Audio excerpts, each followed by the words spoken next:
మాజీ ముఖ్యమంత్రి జగన్మోహన్ రెడ్డి గారు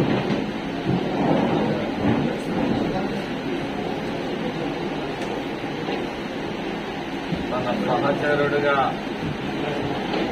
ఉన్న మాచర్ల మాజీ శాసనసభ్యుడు పిన్నెల్లి రామకృష్ణారెడ్డిని నెల్లూరు జైల్లో పలకరించడానికి ముందుకొచ్చారు.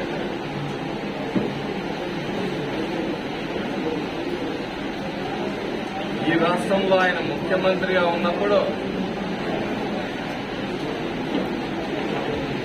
మరి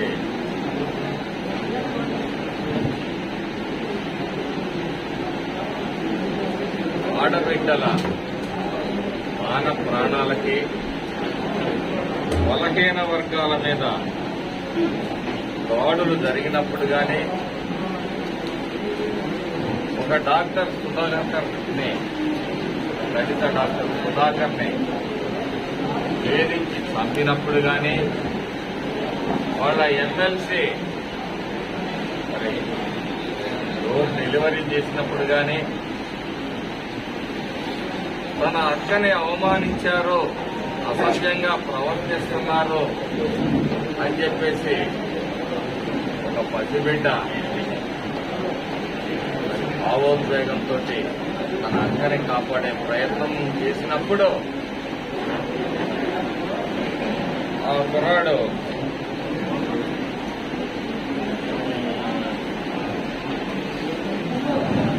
మరి సజీవ దహనం చేసినప్పుడు రేపల్లెలో ఎప్పుడూ బయటికి రాలే మరి ముఖ్యమంత్రి గారు.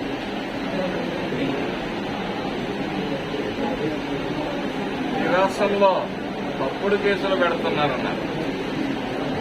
మా అచ్చెన్నాయుడు గారి దగ్గర నుంచి, అయ్యన్న పాత్రుడి గారి దగ్గర నుంచి, నేను ఉమా గారు కావచ్చు, మరి గూడిపాల్ నరేంద్ర గారు కావచ్చు, కోట ఉమా గారు కావచ్చు, ఇలా అనేక మంది మీద చివరికి మా ముఖ్యమంత్రి గారు చేసిన నేరం ఏంటంటే బలహీన వర్గాల ప్రజలు, చదువుకున్న బిడ్డలు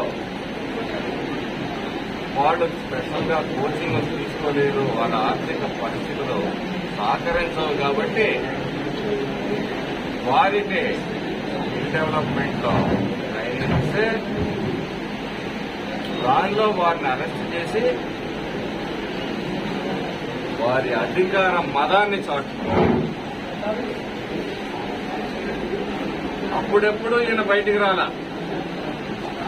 ఈరోజు ఒక నేరస్తుడిని కాపాడటానికి మాత్రం బయటికి వచ్చి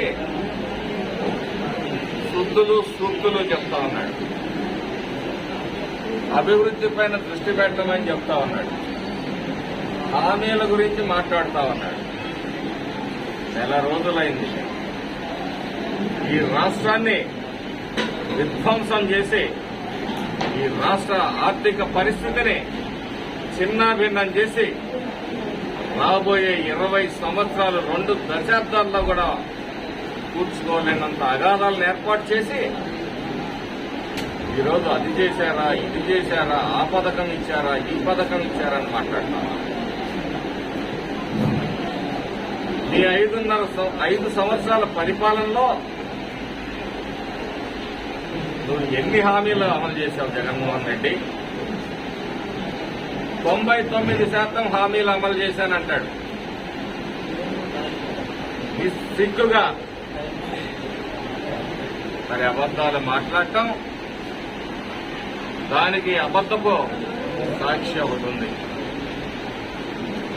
దానిలో ప్రచారం చేసుకోవటం పరిపాటి. మేము అడుగుతా ఉన్నాం, నువ్వు 99% హామీలు అమలు చేశావు కదా, ఆ 1% ఏదో సెలవియండి, మేము కూడా తెలుసుకుంటాం, ఈ రాష్ట్ర ప్రజలు కూడా తెలుసుకుంటారు.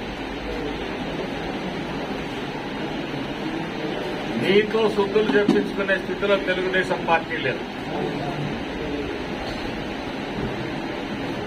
ఈరోజు రాష్ట్రంలో అనేక కష్టాలు, బాధలు, కేసులు, సాధింపులు, వేధింపులు, ఆర్థిక నష్టాలు అన్ని సభ చూసిన తెలుగుదేశం పార్టీ నాయకులు కార్యకర్తలు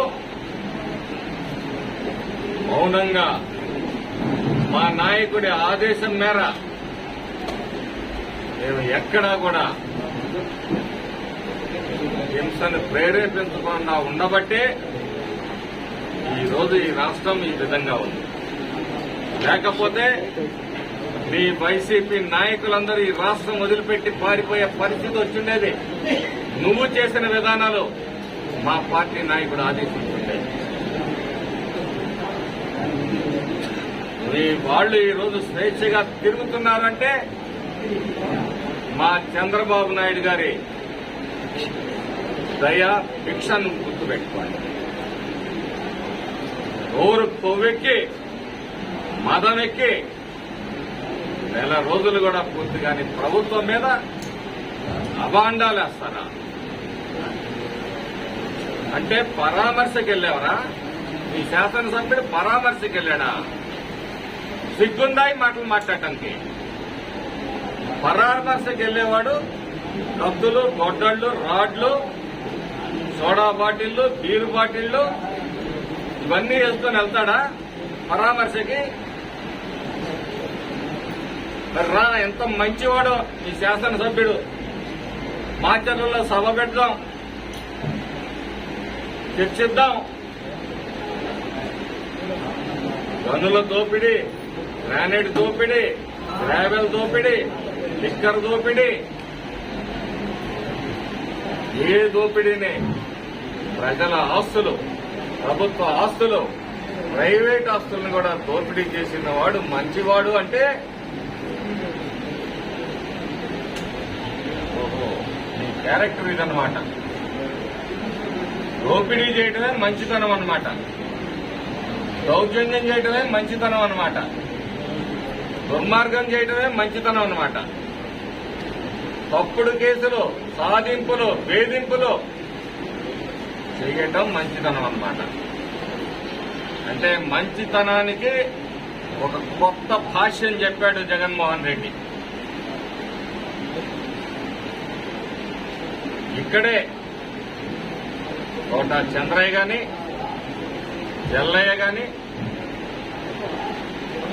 నీళ్లయ్యని 4 సార్లు గెలిపిస్తే వాడుక నీళ్లు కూడా ఇవ్వకుండా దుర్మార్గమైన పరిపాలన చేసిన నీ శాసనసభ్యుడు ఒక ట్యాంకర్